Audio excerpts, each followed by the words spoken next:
The legendary comedy Police Academy has brought laughter to millions of viewers around the world. But behind those immortal roles are heartbreaking losses.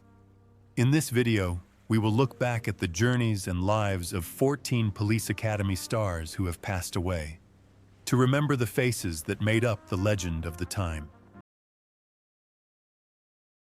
Bubba Smith as Moses Hightower. Charles Aaron Bubba Smith was born on February 28, 1945 in Texas. At 39, he became an unforgettable character to audiences around the world as Moses Hightower, a tall, gentle officer in the police academy from Part 1 to Part 6. Besides his comedic personality, Bubba was an NFL football legend, being selected first overall in the 1967 draft and winning Super Bowl V with the Baltimore Colts. Illness had worn away his body, while the image of a steel hero became a psychological burden he could not shake off. On August 3, 2011, Bubba Smith was found dead alone at the age of 66. The cause? Acute drug poisoning and heart failure. An autopsy later confirmed he had CTE, a degenerative brain disease caused by repeated head trauma common in competitive athletes.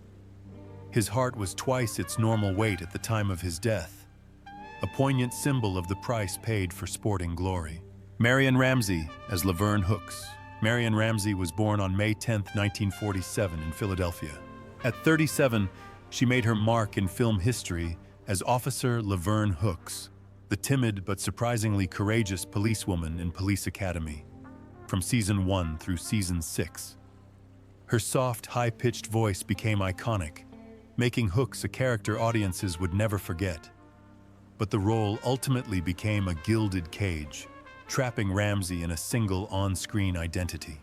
Too boxed in, Ramsey was rarely cast in other roles. Hollywood couldn't look beyond her squeaky voice in Police Academy, ignoring the fact that she was also a talented stage actress, performing on Broadway and touring nationally in Hello, Dolly. Her personal life mirrored her professional disappointment.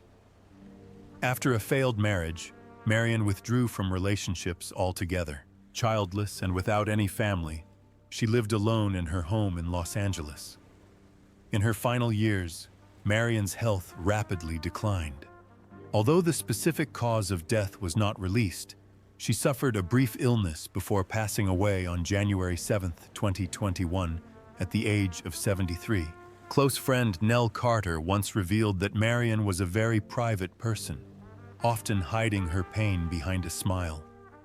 Her estimated net worth at the time of her death was only about $500,000, a modest figure compared to the emotional impact she left on audiences. But the greatest tragedy was not material. It was being stuck in a role that was so successful that she never had the chance to truly see herself for who she was. George Gaines as Eric Lessard. George Gaines was born on May 16, 1917 in Helsinki, a Russian-born Dutch talent who served in the Royal Netherlands Navy during World War II. Before becoming a U.S. citizen, he was 67 when he captured the hearts of audiences around the world as Commander Eric Lessard, the bumbling but lovable commander of Police Academy throughout the 7 seasons. With his deep voice, innocent expressions, and humorous but meaningful antics, he became the soul of the series, an irreplaceable role. But behind his illustrious career and endearing personality was a life full of profound chapters.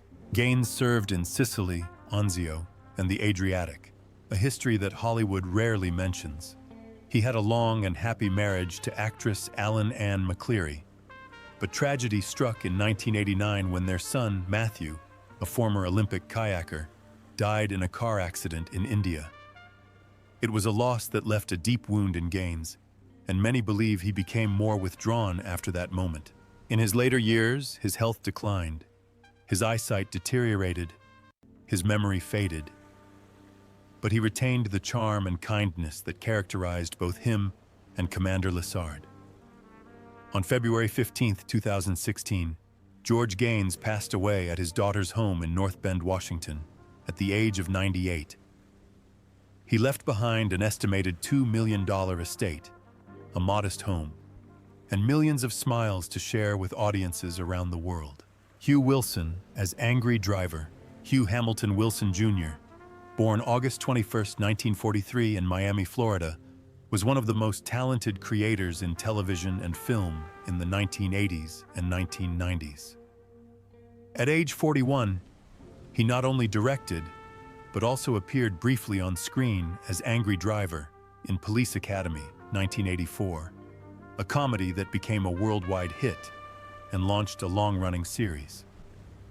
But that was only a small part of his remarkable journey. Wilson was the creator of the popular sitcom WKRP in Cincinnati, which received multiple Emmy nominations and a Humanitas Award. He also directed The First Wives Club, 1996, a landmark feminist comedy that grossed over $181 million worldwide and launched the careers of Bette Midler, Goldie Hawn, and Diane Keaton. Behind that success, however, was a complicated personal life. Although he married Charters Smith in 1979 and had 5 children, Wilson had gone through 2 previous divorces, partly due to the pressures of fame and relentless work. He once admitted that the spotlight had left him emotionally drained, that his career had overshadowed his personal life.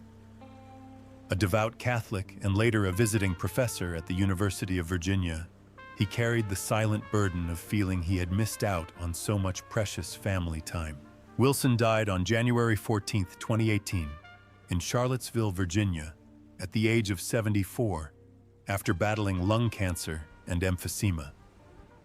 He left behind an estate worth about $2 million, including a modest home in Virginia that was his peaceful retreat after decades of navigating the high-pressure world of Hollywood.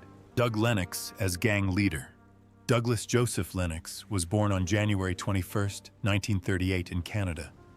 At the age of 46, he played the main villain in Police Academy, 1984, a gang leader with a stern, cold demeanor that left a lasting impression. In real life, Lennox is an incredibly versatile artist, actor, author, and broadcaster. He began his radio career in 1965 and quickly became one of the most familiar voices on Canadian radio before moving into film and television. He appeared in dozens of series, including The New Avengers, Cold Squad, Relic Hunter, Earth, Final Conflict, and X-Men: The Last Stand. However, despite his versatility and persistence, Lennox never landed a breakout leading role. His villainous role in Police Academy was a standout, but it was just a glimpse into a long and humble artistic journey. In addition to acting, Lennox was known for his intellect and curiosity, which he captured in his acclaimed book, Now You Know, The Big Book of Answers, where he revealed a lesser-known side of himself, one fueled by curiosity, knowledge, and a desire to understand the world. But his personal life was not as smooth. 2 failed marriages left emotional scars. According to those close to him, Lennox struggled with bouts of depression, haunted by the feeling that Hollywood had abandoned him, that his talent and dedication had been reduced to a single remembered villain. Doug Lennox died in his sleep on November 28, 2015 in Toronto, at the age of 77. The cause was complications from pneumonia. He left behind an estate worth about $400,000, including a modest home in Toronto, where he spent his final years in quiet solitude. He was a gifted storyteller, a memorable villain, but perhaps above all, a creative spirit the world turned away from too soon. George R. Robertson as Henry J. Hearst. George Ross Robertson was born on April 20, 1933 in Canada. At 51, he became a household name for his portrayal of Police Chief Henry J. Hearst in the Police Academy series. With a mix of grit and humor, he brought weight to the role, which ran in the first 6 films from 1984 to 1989. Hearst's grumpy exterior hid a heart of resignation, endearing him to fans for decades. After Police Academy, however, George R. Robertson took a quieter path, away from the noise of Hollywood. Despite appearing in 3 Oscar-nominated films, Airport, Norma Ray, and JFK, he remained a humble, hard-working supporting actor, more devoted to his craft than to fame. His personal life, however, told a more troubled story. 2 failed marriages kept him away from his family, especially in his later years. Relatives said he often lived alone in his Toronto home, haunted by a sense of abandonment from the industry that had once embraced him. Although his role as Hearst brought him public affection, it did not erase the emptiness that crept into his mind when the spotlight was turned off. George R. Robertson died on January 29, 2023, at the age of 89. His fortune was estimated at $1 million, mostly from real estate and film royalties. While his passing did not cause any drama or scandal, his tragedy lies in his silence, being remembered and forgotten at the same time, as the line between fame and solitude blurs in memory. David Graff as Eugene Tackleberry. Paul David Graff was born on April 16, 1950, in Zanesville, Ohio. At age 34, he made movie history with his career-defining role as Sergeant Eugene Tackleberry in Police Academy. As a gun-obsessed but fiercely loyal and devoted officer, Graff's Tackleberry became an enduring icon across 7 films. His character forever brought laughter to millions around the world. But behind his explosive humor was a life of quiet pain. Despite a steady career that included guest appearances on hit shows like Star Trek, Seinfeld, The West Wing, and Home Improvement, Graff never quite escaped the shadow of Tackleberry. A familiar face on television, he struggled with a lingering sense of powerlessness, haunted by the belief that he would always be a supporting character, never a true star. Contrary to some misinformation, David Graff has only been married once, to actress Katharine Graff in 1983. They have 2 sons together, but the constant pressure of work and the relentless pace of work often left him stressed. As an active representative of the Screen Actors Guild, SAG, he has fought tirelessly for the rights of his fellow actors, but he seems to have neglected his own health. On April 7, 2001, just 9 days before his 51st birthday, David Graff died suddenly of a heart attack while attending his brother-in-law's wedding in Phoenix, Arizona. He left behind a wife, children, friends, and fans in mourning. He was buried in Forest Rose Cemetery in Ohio, the hometown where his childhood theatrical dreams had been nurtured. Joyce Gordon as Mrs. Thompson. Joyce Gordon, born March 25, 1929 in Des Moines, Iowa, is not only an actress, but also one of the most outstanding female pioneers in the history of American television. At age 49, she appeared as Mrs. Thompson in Police Academy, 1984, a small role that helped define the film's signature comedy. But in a career that spanned decades, the role was a quiet note on a long journey of groundbreaking, often unsung achievements. In the 1950s, Joyce Gordon became the first woman to narrate a live television commercial, an act that was almost unthinkable for a woman at the time. She was also the first female announcer at a nationally televised political convention, and the first woman to serve as president of the Screen Actors Guild, SAG, local chapter, leading the New York chapter since 1966. Far from being known as the Lady in the Glasses, her affectionate media nickname, Joyce became the familiar voice behind countless automated telephone recordings that millions of Americans hear every day. From the number you have dialed is not in service. Please dial first the area code. She was also the English-language voice for European film legends such as Claudia Cardinale and Jean Moreau, including in Once Upon a Time in the West. On the radio, she voiced Cherry in Mark Trail and Barbara Miller in My Son Jeep. Gentle yet enduring, she was an integral part of American audiovisual culture for decades. Joyce's private life was simple and thoughtful. She spent more than 50 years with actor Bernard Grant and raised 2 children, but her final years were spent quietly and somewhat forgotten. She died on February 28, 2020, at the age of 90, not in 2008, as some reports have erroneously reported, and left behind a massive cultural legacy, although her estimated net worth is only around $500,000. Despite all that she pioneered, contributed, and created, what is perhaps most upsetting is that the world only remembers her for her small role in Police Academy, Beth Amos as the little old lady, Andrew Rubin as George Martin. Andrew Harold Rubin was born on June 22, 1946, in New Bedford, Massachusetts, to an educated Jewish family. After graduating from the American Academy of Dramatic Arts, Rubin emerged as a promising face on American television, with roles in Shazam, The Jeffersons, and Hometown. But it wasn't until he was 38 that he made his mark as the charming, mischievous, womanizing George Martin in the first Police Academy film, 1984. Instead of opening the door to stardom, George Martin turned out to be the pinnacle of Rubin's career. Subsequent roles dwindled, and he was reduced to supporting roles and occasional television appearances. Fame never came as he had hoped, and Rubin gradually withdrew from the public eye, all but disappearing from Hollywood's radar.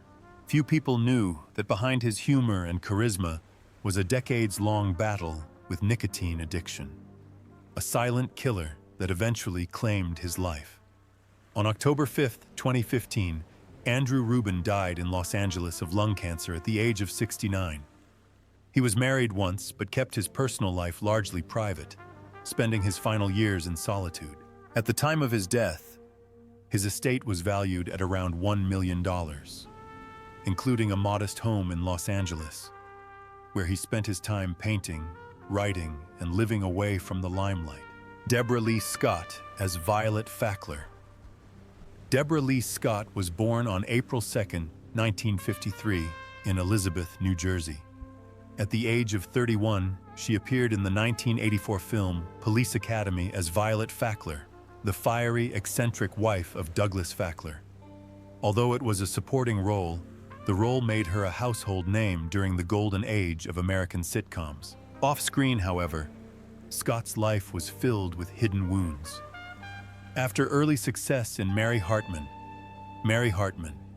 Welcome Back, Cotter and Angie, she gradually gave up acting and worked as a talent agent in New York.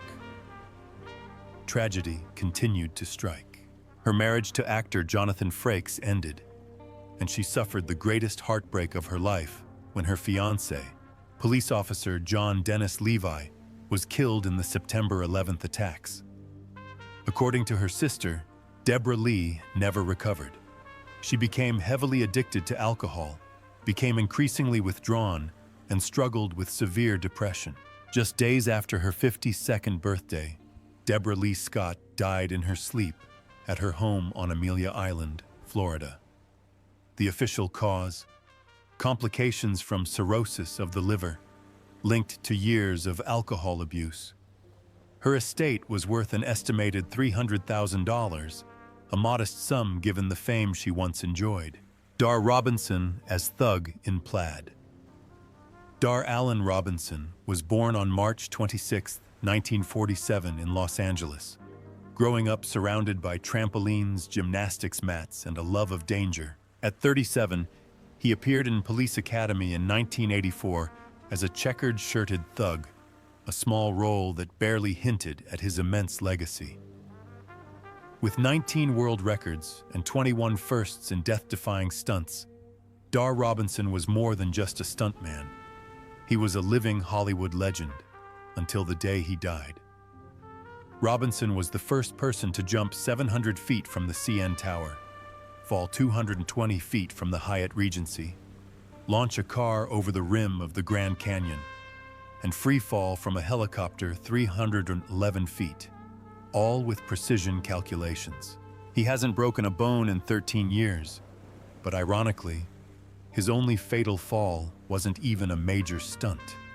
On November 21, 1986, on the set of Million Dollar Mystery, Robinson was performing the film's main stunt.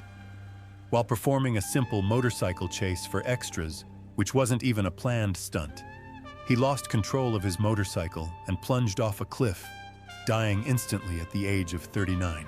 The medical team left the scene, believing the dangerous part of the shoot was over. His fortune was estimated at $300,000. He suffered a failed marriage and left behind 2 sons, including Sean Robinson, who followed his father into the stunt business before also dying of heart failure at a young age. Close friends recall that Dar always lived with a sense of dread about death, and in some ways, he accepted it. Theodore Ross Roberts was born on June 30, 1934 in Zanesville, Ohio. At the age of 50, he appeared in Police Academy in 1984 as Captain Reed. Although Ross's screen credits were brief, he was already a highly regarded actor, winning a Tony Award for his role as Lion in The Wiz, a role he reprised in the film version alongside Michael Jackson and Diana Ross. However, despite his stage success and powerful presence, his film career never took off as many had hoped. Raised by a nightclub singer mother, Ross was drawn to the spotlight of the West 5th Street nightclub scene at an early age. After completing his military service, he traveled across the United States singing, eventually landing in Los Angeles, where a small role opened the door to Broadway. With his powerful voice, charismatic stage presence, and undeniable charisma, Ross was often relegated to supporting roles, even when sharing the screen with legends like Richard Pryor and James Earl Jones. His personal life was equally tumultuous. A failed marriage left him withdrawn and emotionally distant. Friends spoke of the lavish parties he threw, but behind the excitement was a lonely soul who yearned for deeper recognition. In 1997, he returned to Dayton and opened a jazz club called Your Place, where he occasionally performed. In 1998, he suffered a stroke from which he never fully recovered. Ted Ross died on September 3, 2002, at Good Samaritan Hospital at the age of 68. His estate, estimated at $1 million, consisted largely of a small house in Dayton, where he quietly closed out a life once considered a star, but haunted by untapped potential.